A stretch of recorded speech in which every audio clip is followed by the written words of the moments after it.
దేశవ్యాప్తంగా అమలవుతున్న మధ్యాహ్న భోజన పథకంలో ఎక్కడో చోట ఏదో ఒక చిన్న చిన్న ఘటనలు అయితే జరుగుతూనే వస్తున్నాయి. ఈసారి జరిగింది కూడా ఒక చిన్న ఘటన కాదు, ఒక పెద్ద ఘటననే చెప్పుకోవచ్చు. ఎందుకంటే ఒకళ్ళిద్దరు కాదు, ఏకంగా 40 మంది విద్యార్థులు తీవ్ర అస్వస్థతకు గురయ్యారు. అసలు ఏం జరిగింది చూస్తే, బీహార్లోని పరసి మిడిల్ స్కూల్ అనే ఒక స్కూల్లో అయితే కనుక మధ్యాహ్న భోజన పథకం అమలవుతుంది. ఎప్పట్లాగే పిల్లలందరూ కూడా భోజనాలు కూర్చున్నారు. కూర్చుంటే ఆ రోజు సోయాబీన్ కూర వండారు. అన్న రోజున సోయాబీన్ కూర వండడం జరిగింది. అయితే అందులో ఉప్పు లేదట.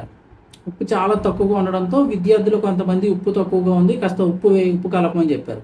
అయితే మరి అక్కడ ఏం జరిగింది తెలియదు. ఉప్పు అనుకొని ఒక సర్ఫ్ డబ్బా ఏదైతే ఉందో ఆ సర్ఫ్ డబ్బాలో సర్ఫ్ అంతా కూడా కూరలో వేసంటే సరిపడినంత సర్ఫ్ అందులో వేసేసి కూరలో కలిపేసి వడ్డించేశారు.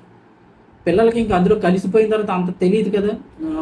టోటల్గా వేరే సర్ఫ్ డైరెక్ట్గా చూస్తే మనకి ఏదో అనిపిస్తుంది, టేస్ట్ తేడా ఉంది ఇదేంటి అనుకుంటాం, కానీ ఉప్పు బదులుగా.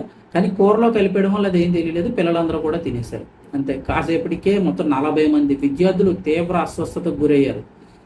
ఇంకా భోంచేసిన కొద్దిసేపటికే కడుపు నొప్పి, తీవ్ర వాంతులతో అయితే కనుక ఇబ్బంది పడ్డారు. ఇంకా పరిస్థితి ఇబ్బందికరంగా మారడంతో ఇమీడియట్గా కంగారు పడి వాళ్ళందరినీ కూడా దగ్గరలో ఉన్న హాస్పిటల్కి అయితే కనుక బీహార్లోని షరీఫ్ మోడల్ ఆసుపత్రికి అయితే తరలించడం జరిగింది. విషయం తెలియగానే తల్లిదండ్రులు, బంధువులు తీవ్ర ఆందోళనతో అక్కడ ఆసుపత్రికి అయితే చేరుకున్నారు. అక్కడ పెద్ద ఎత్తున ఆందోళనకు అయితే దిగారు.